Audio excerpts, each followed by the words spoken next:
सभी आंगनवाड़ी मिनी आंगनवाड़ी कार्यकर्त्री बहनों का स्वागत है हमारे चैनल वायरल टॉक NXT पर।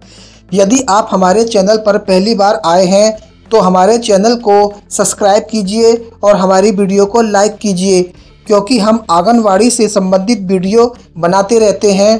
तो सभी बहनों, बहुत बड़ी खबर आ रही है। आपके निदेशालय से एक लेटर जारी किया गया है और इस लेटर की जो डेट है वो 26/7/2025 है।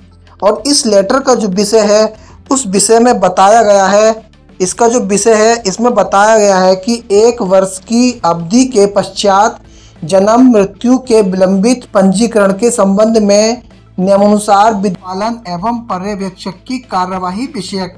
तो इसका विषय जो है वो अगर 1 साल के बाद अगर जन्म प्रमाण पत्र या मृत्यु प्रमाण पत्र बनता है तो उसका पंजीकरण वेबसाइट पर होना बहुत जरूरी है। और इस लेटर में उस वेबसाइट का नाम भी दिया है और उस वेबसाइट का नाम है BAAD.nic.in। इसी वेबसाइट पर पंजीकरण होना है। लेकिन अगर इस लेटर के जानकारी को अगर हम देखें तो 1 वर्ष की अवधि से पहले जो सारे आदेश जो दिए गए हैं वो हमारी आंगनवाड़ी बहनों के लिए ही दिए गए हैं। और इसमें इस लेटर में सभी आंगनवाड़ी बहनों के लिए और आशा कार्यकर्त्रियों के लिए भी आदेश जारी किया गया है। तो इस लेटर में क्या क्या आदेश जारी किए गए हैं वो मैं आपको भलीभांति पढ़ के बता देता हूं और एक एक पॉइंट आपको इस लेटर का बताऊंगा, जिससे कि आपको भविष्य में कोई भी परेशानी नहीं आए। तो मैं इस लेटर के बारे में बता रहा हूं। यह लेटर जो प्राप्त हुआ है यह पत्र जिलाधिकारी बिलारी जनपद मुरादाबाद के कार्यालय से 26 जुलाई 2025 को जारी किया गया है। इसमें 1 वर्ष की आयु के बच्चे के जन्म मृत्यु प्रमाण पत्र के लिए प्रक्रिया के बारे में जानकारी दी गई है। और जो इसका जो विषय है वह जो विषय है इसका विषय है 1 साल की उम्र के बच्चे के जन्म या मृत्यु के प्रमाण पत्र को रजिस्टर करने के लिए नियमों के अनुसार जांच और कार्रवाई कैसे की जाए। तो इस लेटर की जो मुख्य बातें हैं वह मैं आपको एक एक करके बता देता हूं, इसलिए सभी बहनें इस बात को ध्यान से सुनेंगे। तो जो पहली जो मुख्य बात है वह है सरकारी आदेश के अनुसार यदि किसी बच्चे की जन्म एवं मृत्यु 1 साल के अंदर रजिस्टर्ड नहीं की गई है, मतलब कोई बच्चा अगर पैदा हुआ है या वह मर चुका है और 1 साल के बाद भी वह रजिस्टर्ड नहीं है, तो उसे रजिस्टर करने के लिए शपथ पत्र और जांच की प्रक्रिया अपनाई जाएगी। और इसके बाद जो इसमें 2 नंबर पॉइंट दिया गया है वह यह है कि इसके लिए एक पोर्टल बनाया गया है और उस पोर्टल का नाम है BAADBAD.nic.in और यह पोर्टल पूरी तरीके से ऑनलाइन है।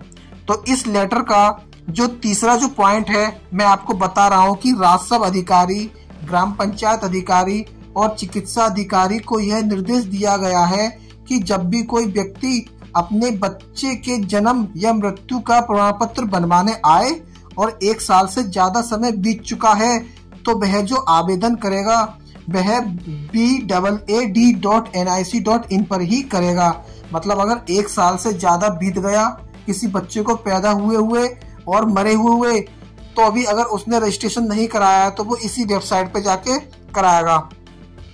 इस रिपोर्ट में बताया गया है चौथा पॉइंट कि रिपोर्ट में बताना होगा कि बच्चा वाकई में पैदा हुआ है या मरा नहीं है। और ये भी बताना होगा कि परिवार इस समय कहाँ रहता है, जहाँ बच्चे का जन्म हुआ है परिवार वहीं रहता है या किसी की मृत्यु हुई है परिवार वहीं रहता है। और ये भी बताना होगा कि इसमें कोई फर्जीवाड़ा नहीं हो रहा है। तो इस लेटर का जो 5वां पॉइंट है मैं आपको बता रहा हूँ। 5वां पॉइंट जो इसका है वह अंत में यदि सब कुछ सही पाया गया तो प्रमाण पत्र बनाने की मंजूरी दे दी जाएगी। मतलब इस लेटर का जो निष्कर्ष निकलता है कि अगर किसी बच्चे का जन्म या मृत्यु 1 साल के अंदर रजिस्टर्ड नहीं हुआ है तो यह काम केवल ऑनलाइन पोर्टल के माध्यम से ही किया जाएगा। इसके लिए जांच, प्रमाण पत्र और रिपोर्ट जरूरी होंगे और स्थानीय अधिकारी जांच करके रिपोर्ट उप जिलाधिकारी को देंगे ताकि प्रमाण पत्र बन सके। और इस पत्र में यह भी बताया गया है कि इस पत्र में आंगनवाड़ी कार्यकर्त्रियों का भी एक खास कर्तव्य और भूमिका तय की गई है और आंगनवाड़ी का कर्तव्य इस पत्र के अनुसार क्या क्या दिया गया है। तो इस पत्र के प्रतिलिपि भाग अनुभाग बिंदु संख्या 2 में लिखा है कि सभी आंगनवाड़ी कार्यकर्त्रियों को निर्देश दिया गया है कि वे अपने क्षेत्र में होने वाले बच्चों के जन्म और मृत्यु के मामलों की जानकारी बाल विकास परियोजना अधिकारी CDPO को भेजें।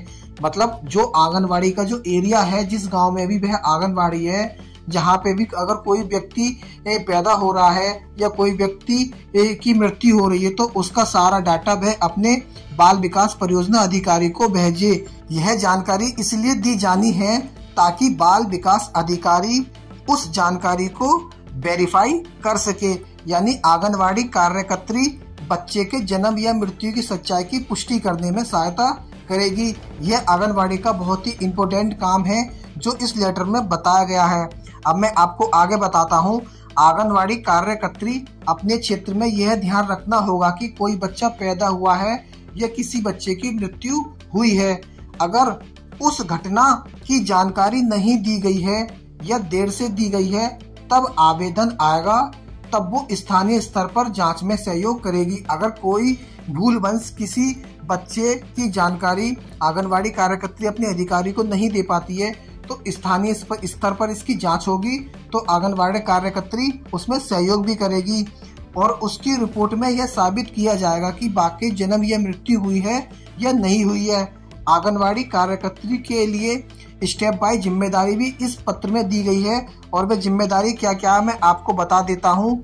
जैसे कि पहले नंबर की जो जिम्मेदारी दी गई है वो क्षेत्र में निगरानी रखें। मतलब अपने कार्य क्षेत्र, गांव या मोहल्ले में यह ध्यान रखें कि किसी बच्चे का जन्म या मृत्यु तो नहीं हुआ है। यदि कोई ऐसी घटना हुई है तो उसकी जानकारी का रिकॉर्ड रखें। मतलब आंगनवाड़ी कार्यकर्त्री को अब जन्म प्रमाण पत्र और मृत्यु प्रमाण पत्र का एक रजिस्टर भी बनाना पड़ेगा। इसकी जानकारी की रजिस्टर कैसे बनाना है हम इसकी जानकारी अगली वीडियो में आपको बता देंगे। नंबर 2 पर है कि विलंब, मतलब विलंब से रजिस्ट्रेशन के मामले की पहचान करें। मतलब वह रजिस्ट्रेशन आपको पहचानना है जो देर से हो रहे हैं। यदि किसी बच्चे का जन्म या मृत्यु 1 वर्ष से अधिक समय पहले हुआ है और उसका प्रमाण पत्र नहीं बना है तो उस परिवार की पहचान ये आंगनवाड़ी को ही करना है। तीसरा नंबर है परिवार द्वारा दिए गए आवेदन की पुष्टि में सहयोग करें। जब कोई व्यक्ति BEED.nic.in पोर्टल पर आवेदन करेगा तो स्थानीय अधिकारियों को उस आवेदन की जांच करनी होगी। इस जांच में आंगनवाड़ी कार्यकर्त्री का सहयोग बहुत जरूरी होगा। वे बताएं कि बच्चा व्यक्ति वास्तव में पैदा हुआ है या मरा है और परिवार वहीं रहता है या नहीं। नंबर 4 पे जो आएगा CDPO बाल विकास परियोजना अधिकारी को रिपोर्ट भेजना। आंगनवाड़ी कार्यकर्त्री को जन्म मृत्यु संबंधित अपनी सारी जानकारी बाल विकास परियोजना अधिकारी को भेजनी होगी और CDPO द्वारा इसे आगे सर्वेक्षण हेतु प्रयोग किया जाएगा। और इसकी जो 5वीं जानकारी जो दी गई है वह मैं आपको बता देता हूँ। सच्ची जानकारी देना। अपनी रिपोर्ट में ईमानदारी और सटीकता से काम लें। किसी भी प्रकार का गलत प्रमाण या झूठी रिपोर्ट भविष्य में आपके खिलाफ जांच का कारण बन सकती है। मतलब आंगनवाड़ी कार्यकर्त्री को कोई भी ऐसी रिपोर्ट अपने अधिकारी को नहीं देनी है जो झूठी हो। और इसमें जो अगला बताया गया है, आवश्यकता अनुसार चिकित्सा अधिकारी से संपर्क रखें। यदि जांच में जरूरत हो तो स्थानीय प्रभारी चिकित्सा अधिकारी से भी संपर्क करें या उसके साथ मिलकर निरीक्षण करें। मतलब निष्कर्ष इस जो हमें लेटर जो मिला है इसका जो निष्कर्ष निकलता है वो ये है कि आंगनवाड़ी कार्यकर्त्री का काम सिर्फ पोषण और शिक्षा तक सीमित नहीं है। अब उन्हें स्थानीय स्तर पर जन्म और मृत्यु के प्रमाण पत्र रजिस्ट्रेशन में भी मदद करनी होगी ताकि वे हर बच्चे का अधिकार समय पर सुनिश्चित हो सके। मतलब इस लेटर के बारे में जितनी भी जानकारी दी गई है वो कहने का मतलब ये है कि इस लेटर में सभी जानकारी जो दी गई है वो आंगनवाड़ी को ही अपने एरिया में सारे काम इस लेटर के करने हैं। बच्चे का जन्म कब हुआ है, बच्चे की मृत्यु कब हुई है, यह सारी जानकारी का डाटा आंगनवाड़ी कार्यकर्त्री को रखना होगा और इस डाटे को ही अपने बाल विकास परियोजना अधिकारी को भेजना होगा। तो आज की वीडियो में बस हम यहीं तक जानकारी दे रहे हैं।